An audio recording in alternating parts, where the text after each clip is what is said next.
Guys, we are ready to rock and roll. We're going to get started with our fishing conversation here, talk to you guys a little bit more about what's going on now, what's coming up, and a little bit more about what you guys want to talk about.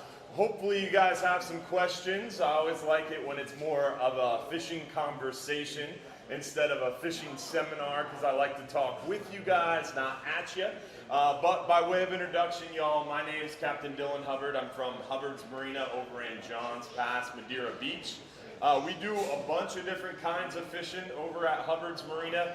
We do deep sea fishing, nearshore fishing. We do nearshore and offshore mainly, but we work closely with some partners to do inshore fishing and virtually anything you want to do on the water, from dolphin tours to island trips to sunset cruises, ash scattering trips, everything in between. But today we're here to talk about fishing, right?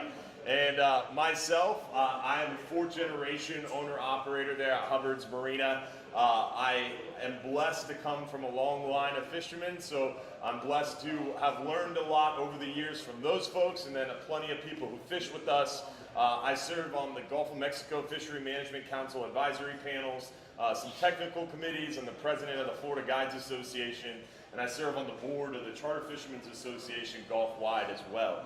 So from fishing to fishing techniques to fishing regulations and everything in between fishing-wise, I know enough about to be dangerous. So today we're here to talk a little bit about all of that and answer your guys' questions. And then at the end of the fishing conversation, we're going to raffle off a 5-hour half day for 2 guests and a 10-hour all-day trip for 2 guests as well. So hopefully everybody got a raffle ticket. If you have not got a raffle ticket, you can come on up. We're going to give those out one more time, and then once we get rolling in the seminar, we won't give out any more. So that way it keeps it fair. For those of you who showed up early and on time, no one will be able to show up last minute and get a chance to win, right? Now, I always like to start the conversation off by talking about what's going on now. So before I do, last call, everybody got a raffle ticket, right? All right. If you did not get a raffle ticket, this is your last chance to come up and get one. Now, I always like to start out and talk about what's going on now and then what we're looking forward to, kind of what's coming up, and then open it up for questions. As far as what's going on now, what we're seeing out there on the water right now is an exciting time of year. This is one of my favorite times of year because what happens this time of year is we're in that transition, right? We're coming from the winter into that spring, summer bite, and generally the fish get really, really excited, and we see a lot of moving fish.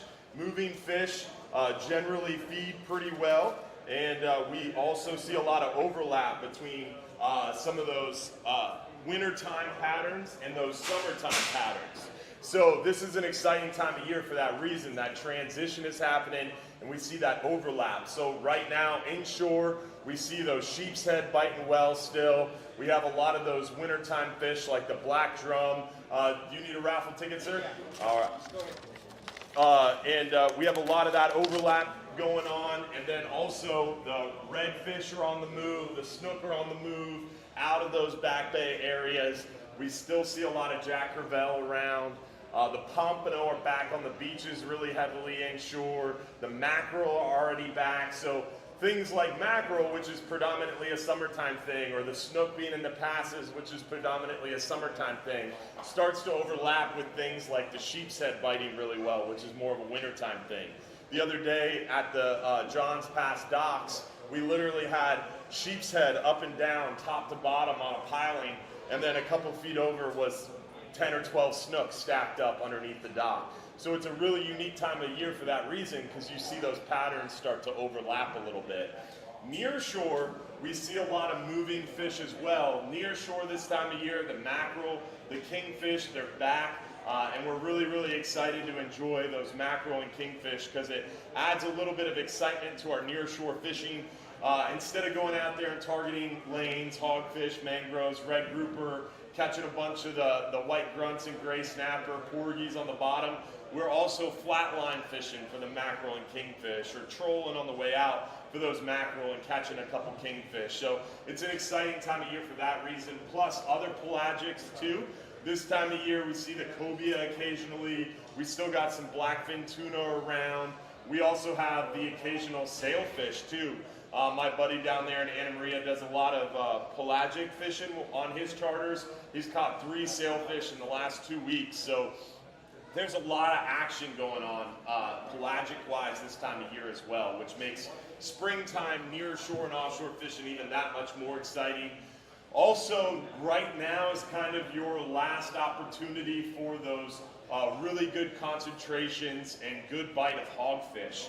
Hogfish bite best around October-ish through about April-ish, depending on the weather. Cooler weather, cooler months, cooler water temperatures, we see more concentrations of those hogfish. We see them biting more aggressively, they're less leader shy, whereas in the warmer months, once water temps start climbing up, those days start to get longer, those hogfish spread out, they get more leader shy, they get less aggressive, and there's a lot more people swimming down and shooting them in the head with the warming water temperatures. More spear fishermen are out there. So generally hogfish get a lot more spooky and a lot more difficult to target in good concentrations. So right now is kind of that really good opportunity to get out there and take advantage of that good hogfish bite before it starts to slow down on us. Also, lane snapper, we're seeing a lot of lane snapper, mangrove snapper, just generally in an overall standpoint, that fishing near shore is getting better and better and better. Lane snapper and mangrove snapper specifically. Red grouper, generally we start to see really well. Historically, spring and summer is when they bite best, but that's kind of been staying level, not really changing too much through the year lately. Offshore right now, we're on the backside of that 20 fathom closure, or what they call deep water closure. That ends at the end of this month. So we're only about 2 weeks away, a week and a half away from that deep water or 20 fathom closure ending. That's a spawning closure that happens every year in February and March for our shallow water grouper complex. The shallow water grouper complex are those red grouper, those scant grouper, gag grouper, any of the shallow water grouper are closed to harvest beyond 20 fathoms or 120 feet for February and March, and that's to protect them spawning out in deeper water. So they are believed to spawn out there in that deeper water this time of year, so that's why they close them to harvest out there. So it protects them while they're trying to repopulate the fishery. But at the end of this month, that closes, that ends, so we'll be able to go out and catch red grouper and keep them in any depth of water once again. And this year, red grouper wise, we're expecting to see an early season closure sometime around probably May, June, July, most likely around June. So we're trying to catch those red grouper as much as we can and get as many as we can prior to that closure as well. Then beyond that, we've got summertime, and we all know what happens June 1st. The elusive red snapper opens up, and it really goes crazy with that. So that's kind of what we're looking forward to. The next 2 months, April and May, is one of my favorite times of year, because once February-ish rolls around, especially Valentine's Day, we start to get busy with spring break. End of February, generally, without the sensationalist media coverage of seaweed blob that's never going to affect our area, and a red tide that really hasn't been an issue or even really prevalent around Johns Pass. Normally we're super busy come March 1st. This year we haven't really been crazy busy because of those two issues. But now, as we move into later March around Easter, it'll kind of level out. Behind Easter, it generally slows down. So like end of April-ish, all the way through May, especially towards the second half of May, beautiful weather, great fishing, and lighter loads. And then once the kids start getting out of school, it starts to pick up again and stays chaotic through the summer. So my favorite time of year generally is right around that first 2 weeks of May. We've got that good transition overlap. We've got great weather and generally a little bit lighter loads. And I say that for all of you guys who are locals, because so often locals will wait till the summertime or something like that, or go out in the springtime, and it's really busy. And I want you guys to have a great opportunity to enjoy a great time on the boat, right? And I always like to try to point people to my favorite times of year where we're a little less busy, so you have the option to enjoy a party boat trip with plenty of room, right? So that's kind of what we're looking forward to, what's going on now and what's coming up. Hopefully you guys have some questions for me, because again, I like to have more of a conversation and a back and forth. Instead of me just standing up here and talking, I want to talk with you, not at you. So does anybody have any questions as we get rolling here? Yes, sir. The middle ground, so did the 39 and 44 hours actually go to the middle ground? Yeah, great question. So his question was, does the 39-hour trips and 44-hour trips actually go to the middle grounds? And no, the answer is no. Sometimes we do, sometimes we don't. Right now, this time of year, we fish the middle grounds quite a bit, just because of that 20-fathom closure, that deep water closure. A large portion of the middle grounds is open, where we're able to target the red grouper, catch the red grouper, and keep them. We can also fish inside the middle grounds in adjacent areas. The issue with the middle grounds and the elbow in today's world is the invention, or not really the invention, but just the proliferation of the trolling motor, the fish finder, the charts, strike lines charts. They do a great job.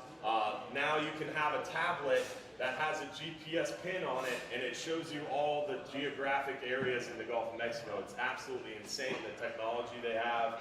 And then you just pull up and you drop a trolling motor. Boats don't even try to anchor anymore.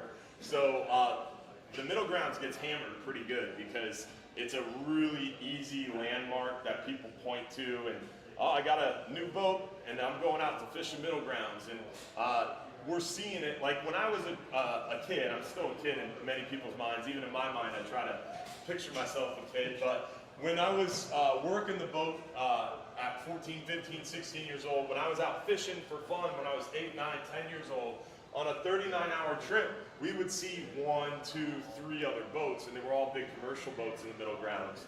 Nowadays, you go out to the middle grounds at night and you anchor up to fish a spot. There's lights all the way around you. It's like a parking lot out there. So it's changed a lot. There's more people out there fishing, so generally we're fishing outside the middle grounds in adjacent areas. Little potholes, ledges, stuff like that. More than natural bottom is kind of what we get to more often. There's still a barrier to entry because of the distance from shore. Like the closest point of the middle grounds from Johns Pass is about 67 miles. So because of the distance offshore, a lot of people don't fish out there a lot. But every passing year, there's more boats out there fishing, and more boats with 2, 3, 4, 5 motors getting out there really quickly, hammering it and coming back. So to answer your question, certain times of year we fish the middle grounds. Certain events make us fish the middle grounds. Like for example, we just come out of winter time, right? This weekend was a great example. Today is a great example. It's blowing like crazy. We just had a pretty strong cold front last night. Today is rough. Tomorrow's going to be calming down. Tuesday's going to be really nice. Guess what? First person to the middle grounds, the first person to that big 20, 30-foot ledge is going to catch a lot of fish. Because behind these big cold fronts, behind a hurricane, behind a tropical storm, the fish are just like you and I. They take cover from storms. They know a storm is coming. They don't have the news media. They don't have the Weather Channel to turn on, Dave Ostenberg at Fox 13, you know. They have to sense the weather coming. Mr. Snook up here is the best example. That snook, you can see that black line on the side of that snook. That's called the lateral line. Every fish has a lateral line, and what that does is it helps fish sense movement underwater. It senses pressure changes. So as the pressure change is coming, a cold front, a tropical storm, they're all low pressure systems. And as those low pressure systems approach the Gulf of Mexico basin and then enter the Gulf of Mexico basin, those fish can sense the bad weather coming. The birds, the deer, it doesn't matter what it is, the animals have a better sense of, or I guess we all do, but we ignore it. We choose to turn on the news and depend on the news, but we all have a sense of that impending weather, and the animals are really in tune to it, especially the fish. And they know the weather's getting bad. So right before cold front, the fish feed really, really well. The day before, the day before a cold front, the day before a hurricane, the day before a tropical storm, fishing is generally really, really good. Then that big storm comes through, and what do the fish do? The fish all race to the biggest structure, the biggest ledge, the bridge, the rock pile, the spring, the artificial reef, the middle grounds. They all take refuge, shelter from the storm, just like you and I do. During a storm, everybody's hunkered down in their house, they got the boards on, they're having a big hurricane party, and then what happens when the storm is over, right? Everybody, the first thing everybody does when the sun comes back out is comes outside, talks to the neighbors, stand in the street. Behind a hurricane, you see all your neighbors for the first time in a year. Everybody's out in the street talking to each other, everybody's off work, right? Same thing happens with the fish. Behind those big storms, everybody's taking shelter at those big ledges. They haven't been eaten. And then behind that storm, the weather clears, the water clears up, the seas calm down, the winds calm down, all the fish come out of those rock piles, out of those ledges, and they feed really, really actively in big concentrations, in big groups. So fishing is really good behind those storms. So another time that we fish the middle grounds is behind a really big storm. Behind a hurricane, if you can make it to the middle grounds first, you're gonna have a really, really good trip. Same with the elbow, same with any big artificial reef or wreck offshore. Any large structure behind a storm is generally a really good time to fish too. So to answer your question, yes, we fish the middle grounds in elbow. We have made a living, and our family has grown. I grew up on the middle grounds, but with every passing year, we fish it less. And we fish more of that natural bottom more often, more frequently. Those fish move out. We're blessed in our area.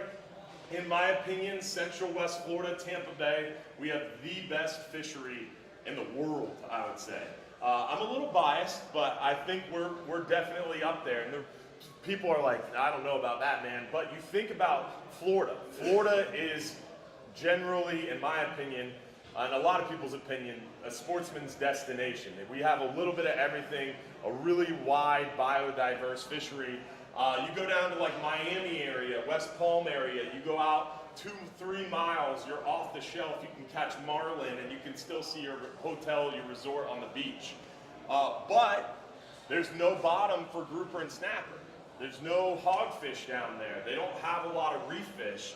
Up in St. Augustine area, they have some good mutton snapper, but they got a lot of sharks, and they don't have the biodiversity we do here. Up in Destin, you're at the sea buoy, it's 80 foot. It's crazy how deep it gets up there, really, really fast. The Keys has a lot of shallow water reefs. They've got a lot of biodiversity, but they have a lot of problems there, a lot of restrictions. There's a lot of weird regulations with US 1. So Tampa Bay, Central West Florida, we have such a wide-ranging shelf. You gotta go 100 miles to get to deep drop area, but you can get out there in deep drop. You can get out there and catch a marlin, a sailfish, all those species, but those 100 miles it takes to get out there is chock full of grouper, snapper, amberjack, hogfish. Florida is unique, like when we go to these Gulf Council meetings and we talk about red grouper, we talk about gag grouper, we talk about hogfish. These are all species of fish that are only caught really in Florida. Florida makes up 44% of the landings of American red snapper in the entire Gulf of Mexico. We represent the state of Florida about 60% of the federal permits for charter fishing, for party boat fishing. We make up the majority of recreational fishing trips in the Gulf of Mexico. Florida is the destination for offshore fishing, nearshore fishing, really fishing in general. We have an $8 billion economic impact from the outdoor industry here in the state of Florida. So really, really blessed to live in the place that we do. It's a great place to live. So did I answer your question? Kind of went down a rabbit trail there, but any other questions? Yes, sir. For Yeah. So his question was for flipping on a 10-hour trip, like a pitch bait on a 10-hour all day, would a gold spoon be a good option?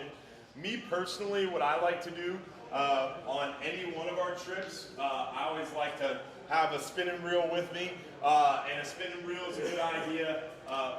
Generally for flipping, you're gonna see in the spring, summer, and fall, potentially a mahi-mahi come up to the side of the boat or something else, and you wanna have something ready to pitch to it. Most of the time, a bare hook, so if it's a cobia, if it's a wahoo, if it's a kingfish, if it's whatever, you can put on an appropriate size bait and flip it out there to them. But I would say if you're asking for the best lure to use, I would say a gotcha plug. Like a 7/8 ounce or an ounce gotcha plug, because you can underhand cast that a country mile. It sinks quickly, you can retrieve it quickly. If it's a mahi-mahi school, it's really easy to nail. A lot of chicken dolphin with those gotcha plugs. It's hard for them to spit the lure. But if it's a tuna, a cobia, a bare hook with a tail hook pinfish is probably your best bet. If it's a kingfish, having a stinger rig on there is a good option, but then that kind of takes out the ability to pitch to a tuna or a cobia or a little bit more leader shot. Generally, if you're out in your own boat, or you're in your buddy's boat, or you're in a private charter, or you're on a party boat trip where there's not a lot of people around, I would always suggest to have a flat line out whenever possible. And that flat line, 99.9% of the time, is going to be like number 3 or number 4 wire, that 33 or 44 pound wire, and you're going to have a kingfish rig on that with a dead thread fin. And seen anywhere from a 98 pound wahoo down to your sailfish and everything in between on that flat line. But then have a pitch rod as well for the mahi-mahi. And the pitch rod is going to be the gotcha plug. The flat line is going to have that kingfish stinger rig. That way you're covering your bases. It's a little bit more difficult in a party boat trip, especially if the boat's full or the boat's swinging because it's a little breezy, or the current's running a little bit of a weird way, like the current wind or opposing, it makes it impossible to flat line. But if you're on a private charter or a buddy's boat, or there's not a lot of people on the boat, most of the time you can get away with flatlining, no problem. And it's a great way to make sure you don't miss a passing fish, especially this time of year in the spring. There's a lot of passing fish, and that 40, 50 pound kingfish, that wahoo, he's going to swim by, and by the time you get a bait in the water, he's going to be gone. The other day on the 10-hour, we had about a 35, 40 pound wahoo swim right up to the side of the boat, hung out for like 5 minutes and took off. By the time we had a bait in front of it, it was already gone. So you got to be ready, you got to be prepared, and we learned a hard lesson. We learned a lot of hard lessons, right? Yes, sir. Regarding overnight trips. Yeah. Historically, more productive night fishing than it is day fishing? It depends. So his question was, on an overnight trip, is it better daytime fishing? Is it better nighttime fishing? And the answer is a tough one, right? The answer is yes. The answer is yes. That's a good point. It varies. I would say, in my opinion, generally, nighttime is better for mangrove snapper, vermilions, porgies, the heads and tails, the smaller fish. Really, mangrove snapper is what I'm fishing for at night.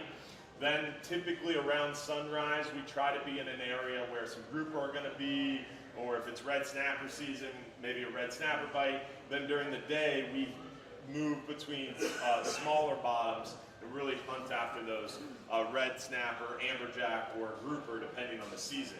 So sometimes the day bite is better, sometimes the night bite is better. The cool part about that 39-hour trip or that 44-hour trip is it gives us a long time to fish. And how many times have you gotten out there to the bridge, to the pier, on your boat, and got out to the fishing spot and the fishing stinks? They're not biting, and it's just like a grind. You're like, what's going on? I caught fish here yesterday. Now they're not biting.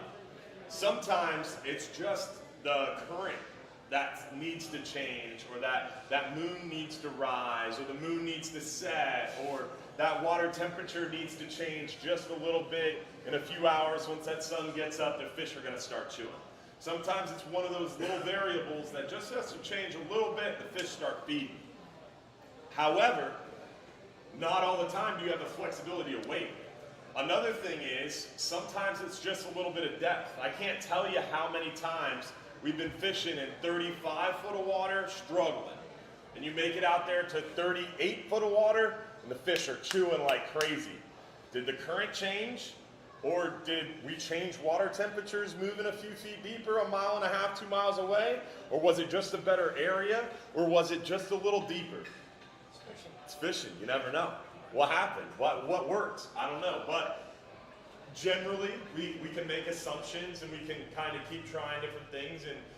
But most of the time, a certain depth is where they're going to be feeding best. And what's special about those long range trips is it gives us flexibility. We try an area, that area is not producing like we want it to. We try different parts of that area, it's not producing. We try a different area, it's not producing. We try a different area, different depths, different times of day. We start fishing at midnight. You fish all the way through sunrise. You got all day. You fish all the way through sunset generally. So you get a lot of different times of day to fish, a lot of different areas to fish. We got a lot of time. So that all adds to the ability to generally put together a good trip. The cool part about that trip is it might start really, really slow and then get really, really good. Or it could start really, really good and then get slow, and then you kind of got to power through, and all of a sudden you'll get another good push of fish. But we work really hard throughout that whole trip to try to have the best fishing possible. But sometimes fishing is fishing and it can get a little tough. So you got to just keep sticking to it and grind it out. Yeah, just real quick. Yeah. I heard you say June 1st red snap. Yes, sir. That was the thing that I was listening to. Do I want to book an overall trip, or do I want to do? So for red snapper specifically, it's the most overrated fish in the Gulf of Mexico. We'll start there. I got to give that yes, it is good eating. I recommend for red snapper, there's 3 options that we offer. Public trip wise, the 12-hour extreme, the 39-hour, and the 44-hour are really the only 3 trips we offer that are public open trips for you to get on to have a really good shot at red snapper. A 10-hour doesn't fish deep enough to get red snapper with any consistency. 5-hour, you got no shot. 12-hour night trip, sometimes we get them, sometimes we don't. It doesn't target. Generally, red snapper bite best during the day. So your 12-hour extreme, your 39-hour, your 44-hour are your best bets. If you don't have time for a 39 or 44-hour, the 12-hour would be your best bet. Or a private charter on the Flying Up 2, or a long private charter on the Hub, we can get out there. So private charters or those long-range specialty trips would be your best bet for red snapper. And generally, it's a daytime bite for red snapper. But the 39-hour is cool because you can get your mangroves at night and still get your red snapper during the day, right? And you get a 2-day bag limit, so you're allowed 4 red snapper. So you can take home even more. Yes, ma'am. Can kids come? Great question. Of course, kids can come fishing. We have a lot of young anglers on our 5-hour half days. It's definitely the most family-friendly adventure we have. The 10-hour all day is also still pretty good for kids.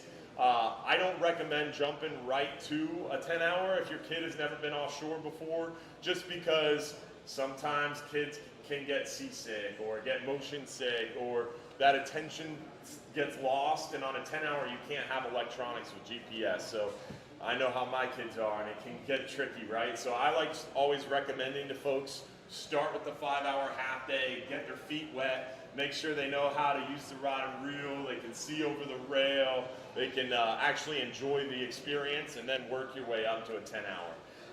Is always a good idea. And then if they do well on there, try a 12-hour night. If they do well on there, maybe try a 12-hour extreme, maybe try a 39-hour. But start slowly. Start with the 5-hour, go to the 10-hour, go to the 12-hour. And that's true for a 58-year-old too.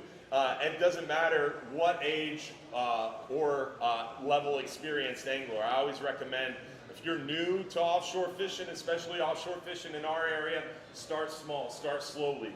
Because the longer the trip, the more of the learning curve. And the steeper that learning curve gets, the more likely you are to go out there and have a negative experience because you didn't know this, or you were unaware of that, or you're expecting this and you get this.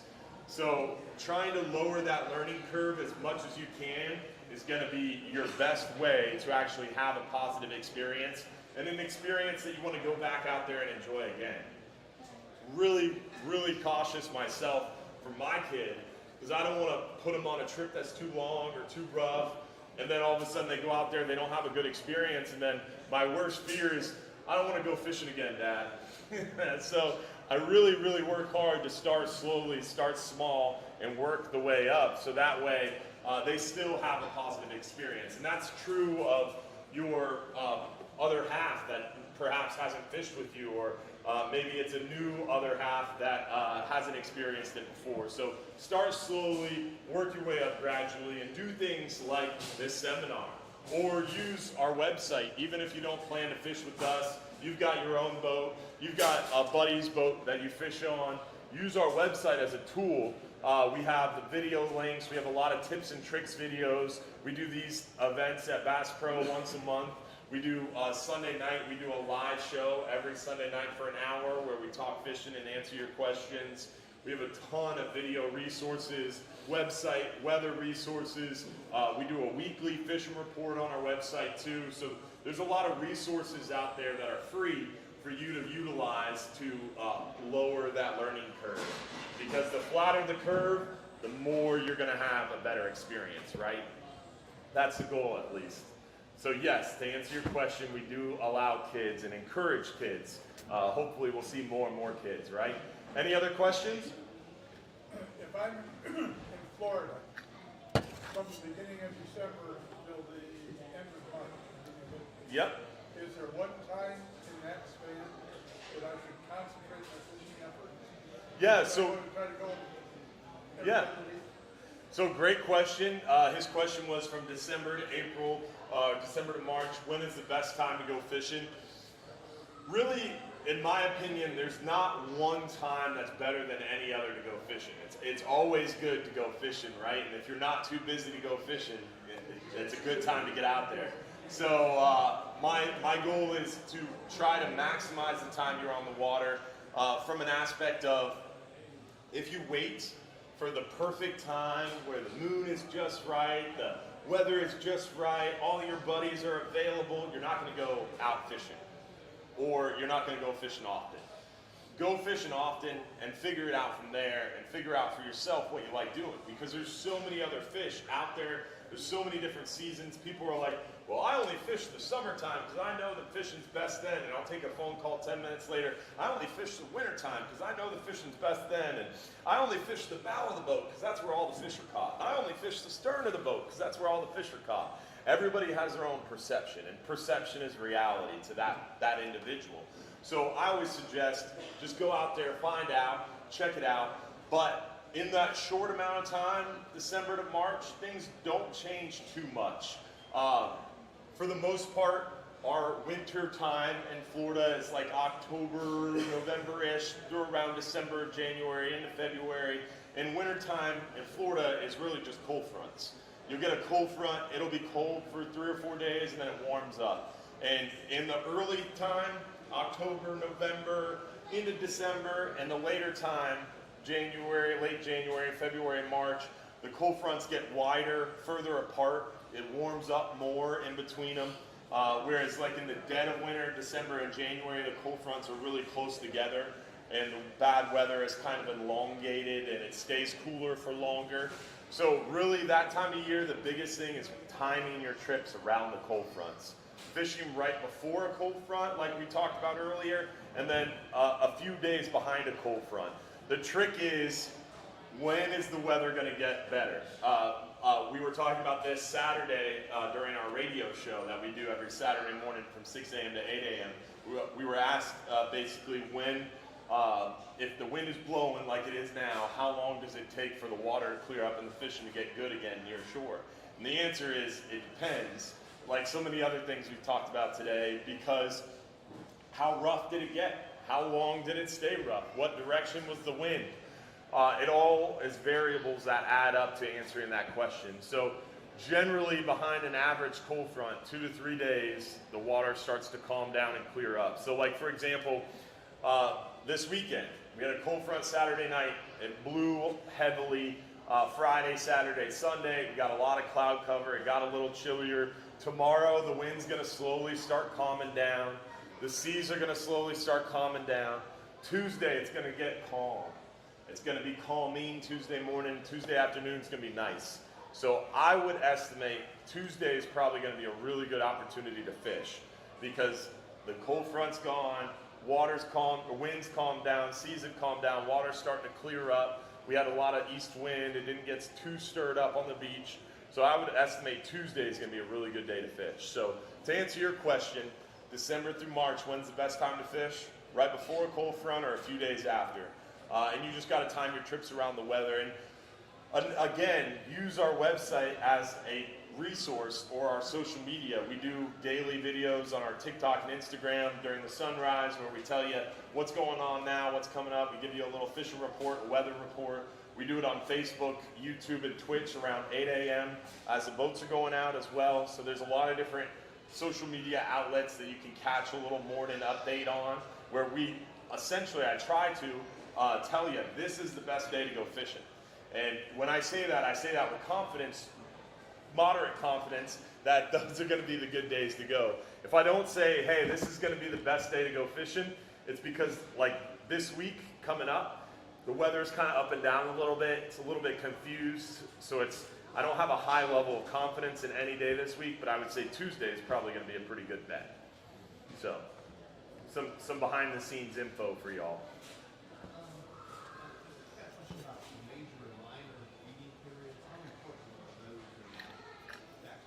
Great question. So he asked about the major and minor periods and how big of an influence does that have.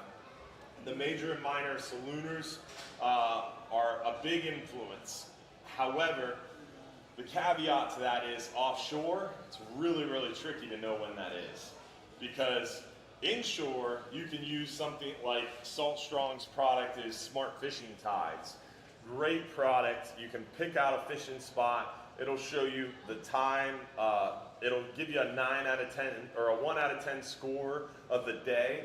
It'll give you an hourly 1 out of 10 score. So you can literally say, all right, this day it's going to be a 9 out of 10, and this hour the fishing's going to be best. And that's all based on an algorithm that looks at all these variables and ties in those saloon major and minors. And it's super powerful and it works super well. However, once you start heading north or south, those tidal chimes shift quite a bit.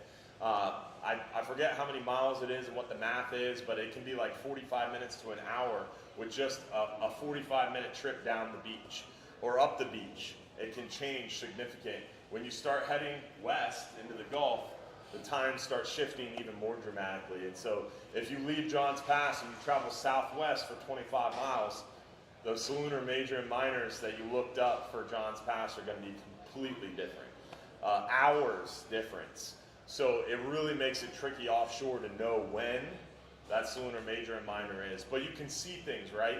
You see the moon rise, you see the moon set, you see the captain sees the tide shift.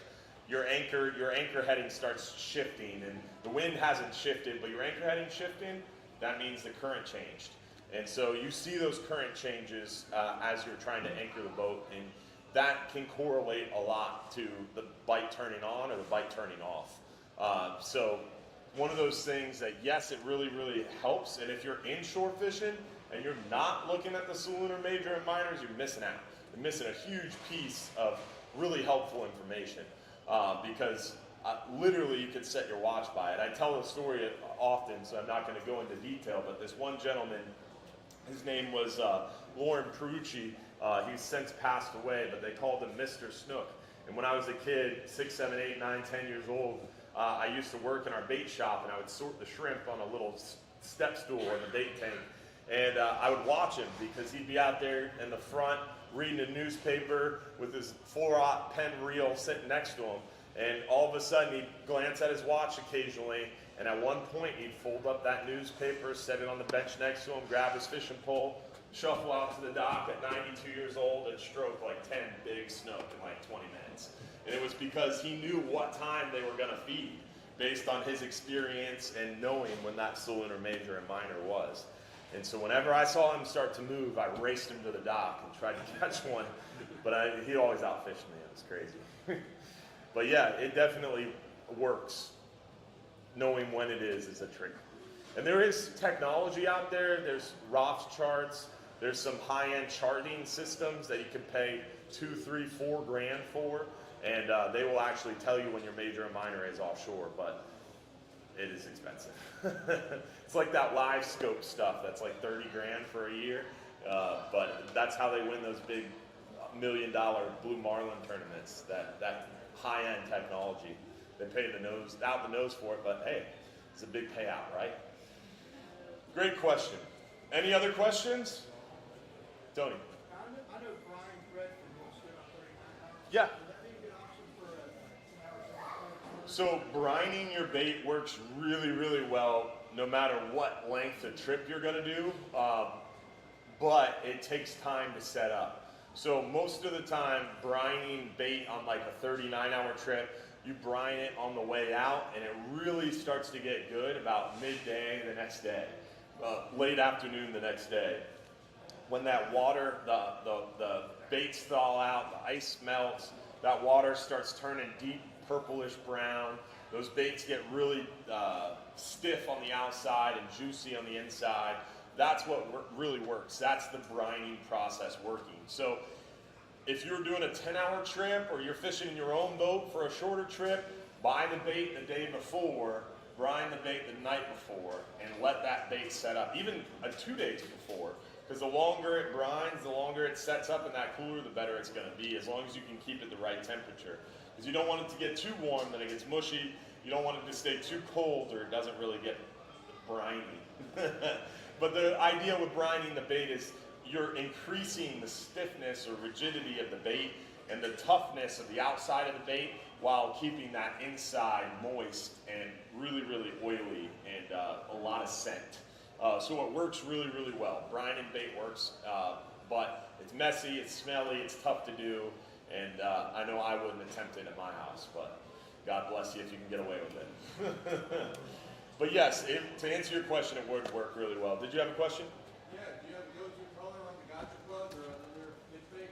So colors, I think a lot of the times have to do with catching the fisherman walking down the aisle at Bass Pro. And then beyond that, I think it has a lot to do with the transitions, the shading and the color and the water. Like for example, DOA shrimp. My grandfather, who started fishing, who started Hubbards Marina back in the day in the 1920s, back then it was mirror lure and DOA. That was pretty much your main two baits. And the rattle trap. There wasn't a lot of artificial options, so he loved the DOA shrimp. That's what I grew up fishing. The Catch 2000, the mirror dog, or the mirror dean, and the DOA shrimp was like my three lures. And with the DOA shrimp, the water's murky, we're using more of that root beer, darker color. If the water's really clear, we're using more of that clear color or that chartreuse color, almost matching the watercolor to our lure in a way.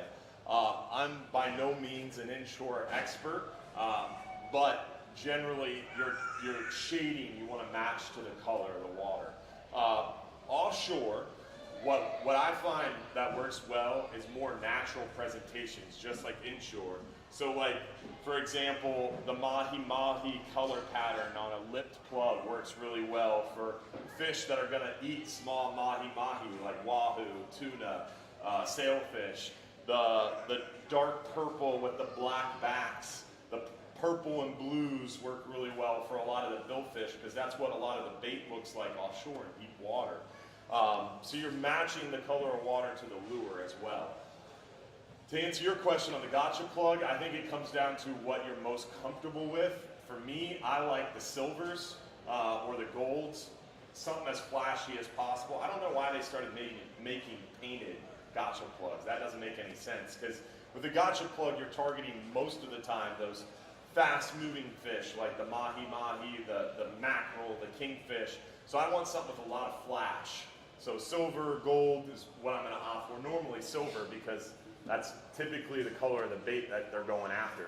So any silver gotcha plug, the color head, I've switched, but normally I gravitate towards either the reddish or the green head with that silver body. But I think a lot of it comes down to what you're confident in too. When it comes to artificial lures, the artificial lure is generally only as good as the person working the lure, right? If you know how to work that bait and you're confident that you know how to work that bait, you can catch a lot of fish. But if you start throwing a lure you haven't used before and you're not used to it, you don't know what works, you don't know what color works, you're less confident, it's not going to produce as well. So what I found is if you're confident in a color, it generally works really well and produces really well for you. So to answer your question, the best color is whatever you're most confident in. Any other questions? Dee, did you have one?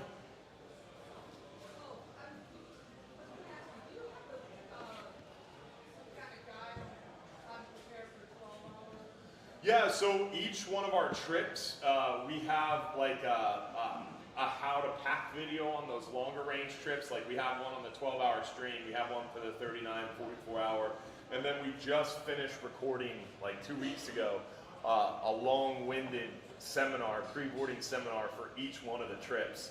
And they're working on producing, editing, and putting those on the website now. So we will have even more videos coming soon to the website to help guests get prepared for each one of the trips and kind of have a better idea of what to expect and how to prepare for a trip. But as far as the 12-hour night or 12-hour stream? 12-hour night, the biggest thing you can do to prepare for a 12-hour night is either set up your sleep schedule or bring a lot of caffeine. The 12-hour night is grueling in a way that's different from a 39-hour trip. A lot of people are like, I can do a 39-hour trip, 12-hour night, no problem. Totally different. A 12-hour night, you start fishing about 9:30, you're amped up, fishing's going well.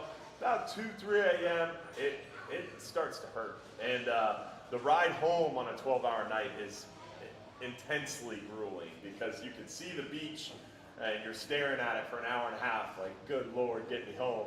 And then you watch the sunrise, which is tough. So the 12-hour night trip is tough from an aspect of you just totally lacking sleep. But it's a really fun trip and a great way to get out there and catch some mangrove snapper. And it's kind of has its own regular crowd of folks that go out there and really have a good time, because if you don't have time all weekend to do a 39-hour trip, but you want to get out there and do some night fishing for mangroves, that's a great trip. And we plan that trip around the moon phases and only offer it when we're fairly confident that at least the moon phase is going to be pretty good. So generally they do pretty well out there. Generally you have a really good shot at some nice mangroves, vermilions, almacos, porgies, and a handful of other heads and tails. Like sometimes we get some nice yellowtail occasionally. So it's a great trip from a fishing aspect. When the fishing cooperates, it's a killer trip. But it is, I'm not going to lie to you, grueling when it comes to the ride home, especially, and lack of sleep. But it's a fun experience. So the biggest thing you can do to prepare for it is make sure your sleep schedule's as prepared as possible, and you got lots of caffeine. But pack like you're going on a 39-hour trip, but leave everything else sleeping-wise at home.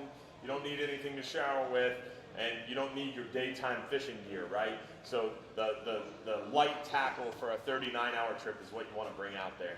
But you want to be pretty prepared because you're going to run into a different variety of fish, right? So I bring maybe 2 or 3 rods, like something with that 30 to 40 pound test range, 30 to 40 pounds of drag, something with like 40 pounds of drag in that 40, 50 pound test range, and then maybe a heavy duty spinning reel, like a 4,000 or 5,000 series with 30, 40 pound test. And then you're prepared. You got a lot of double snell rigs tied up in anywhere from a 4 to 5 to 6 aught range and a 30, 40 pound class range, and a lot of extra tackle. That would be the best preparation for that 12-hour night. Yes, sir. Yeah. Yeah. Yeah, so slow pitch jig fishing on a 44-hour trip, I would have about maybe a 8 to 12 foot piece of 50-pound fluorocarbon on top of around 20 to 30-pound braid, generally 30-pound braid, 50-pound fluorocarbon. Gram size of jig, anywhere from 80 grams to around 300, 350, but for the most part 120 to about 280 grams. The current's running really fast, you gotta go up. The current isn't running fast, like during the daytime, especially in the summer. We get into those times where there's no wind, no current, and then the lighter jigs really become super effective when the bite slows down in the daytime. So a pretty large variety, but shorter, fatter jigs are pretty common in our area that work better in our area. I like the Jig Pro Wavy series. NLO works really well. We have a large variety in our shop, and we kind of go a little heavier in the ones that work. Cast series has a couple that I like a lot. Johnny Jigs, there's a few of them that work well, but generally about 80 to about 320 is a good idea on gram size. Power 1-ish, power 2. Any other questions? The 12-hour extreme, 39 and 44-hour fish the same general area, about 70 to 100 miles. The 44-hour, we do tend to fish a little bit on the further side. 39 hours somewhere in the middle. 12-hour extreme is on a little bit of the inside of that, but for the most part, same general area. Middle grounds, elbow, surrounding areas is where we're fishing on all three of those trips. But the 12-hour extreme, you're ripping out there really fast and you're home by dinner. So the 12-hour extreme, you only get about 6 to 7 hours of fishing time. So sometimes that can be a little bit tough. Like we talked about earlier, the 39 hours is so special because you have so much time, so much length of day. The bite's not really going well. We can adjust areas. The 12-hour extreme, we get out there, we're kind of out there. We're kind of limited. You don't have you can't make a 10-mile run on a 12-hour extreme because we just don't have the time. So it is a little bit trickier from that aspect. We get out there and the fishing's tough. Sometimes it can remain tough, which is challenging. But for the most part, we do pretty well on those trips too. You don't have the 2-day bag limit like you do on a 39-hour trip. And the one limiting factor that we have a lot of challenges with is people get really frustrated that the 12-hour extreme trip cancels a lot. But you got to remember that boat's going, it's a 44-foot boat that's going almost 40 miles an hour, right? So on a 39-hour trip, it can be 4-foot seas and you don't really notice it. The trip's in no damage or no danger of getting canceled. Whereas 4-foot seas on a Flying Hub 2 12-hour extreme trip is no shot. No way we're going out in that. So 3.5-foot seas starts to get to where we might cancel a 12-hour extreme trip. Whereas 3.5-foot seas on a 39 hours is beautiful. So that's a big challenge with the 12-hour extreme as well, especially for those folks who are out-of-towners. They come in town from Michigan to do a 12-hour extreme trip. They get really frustrated that we canceled 2 or 3 of them in a row. But really, there's not much we can do because we're very limited to the weather because it's a smaller, faster boat.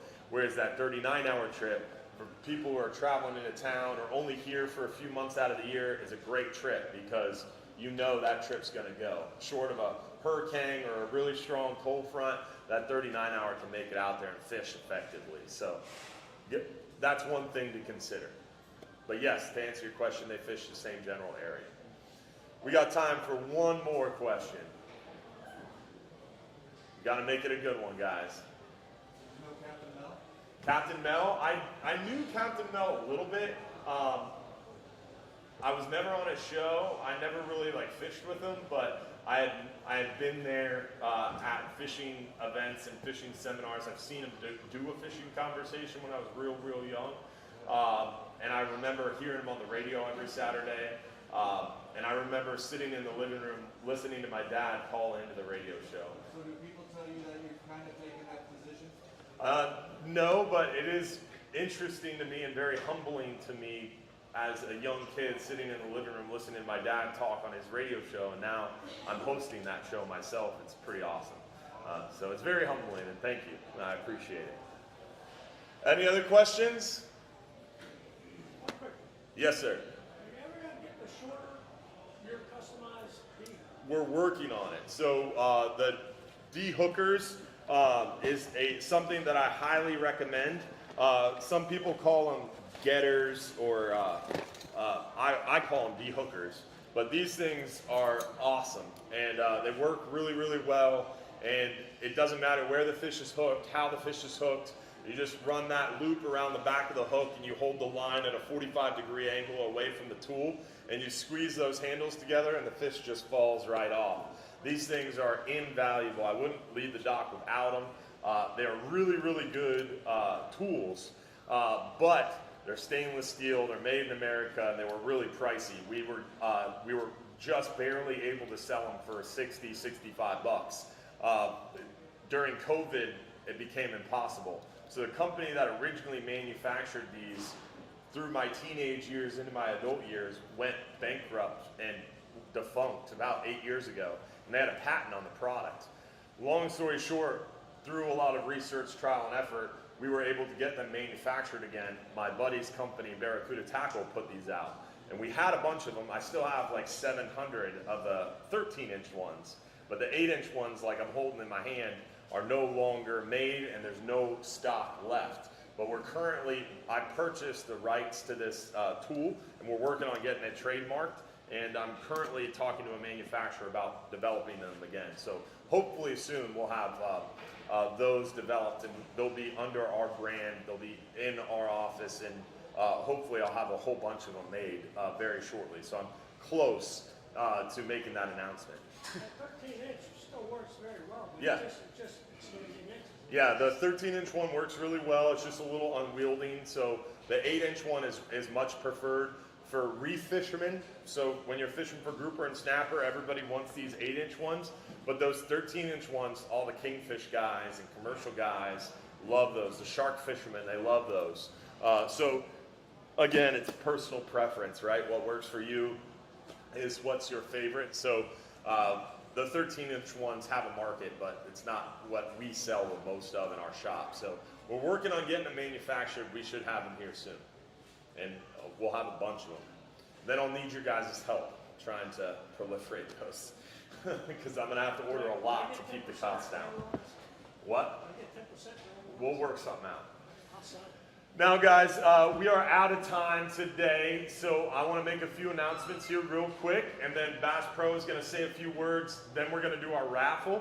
We're going to raffle off a free 5-hour half day for 2, a 10-hour all day for 2. Remember, if you don't win a free trip after this seminar, keep in mind every Sunday night at 7:30 p.m. we're live on our Facebook, Instagram, YouTube, Twitch pages, Instagram, and we do a live stream show where we give away over $1,500 in free trips every Sunday night at 7:30 p.m. So join us for that. We've got our radio show every Saturday morning from 6 a.m. to 8 a.m. on News Radio 970 WFLA. We also stream that live to our Facebook page. And then every Friday and Saturday morning, we're live on Fox Channel 13 News as well. We do those little live reports every morning on our TikTok, Instagram, Facebook, YouTube, and Twitch pages. So there's a lot of ways to stay in touch, stay in contact with us. You can text us on our main office number. You can message me through our website. You can email me, call me, stop by the shop. We're over there in Johns Pass, Madeira Beach. Through our website, we have a lot of those resources we talked about already. We've got an expansive YouTube catalog of videos as well. So stay in touch with us, come out and see us, come fishing with us, or use our website resources to hopefully help you fish on your own boat or your buddy's boat. So even if you don't plan to ever fish with us or use us, there's still a lot of value that you can get from our shows, from our website, from those videos. Hopefully you guys enjoyed the seminar today, the fishing conversation. After we're done, I'm going to stay around for a while. If you guys want to come up and chat with me, if you have questions for me, please feel free to hang out as we wrap up here. And then also, hopefully, I'll see all of you guys tonight at 7:30 for that live show. Also keep in mind, every month we're here at Bass Pro Shops doing these in-person events as well. So hopefully we'll see you next month for another round of this. But for now, we'll let Bass Pro take it away for a minute, and then we'll give away those raffles.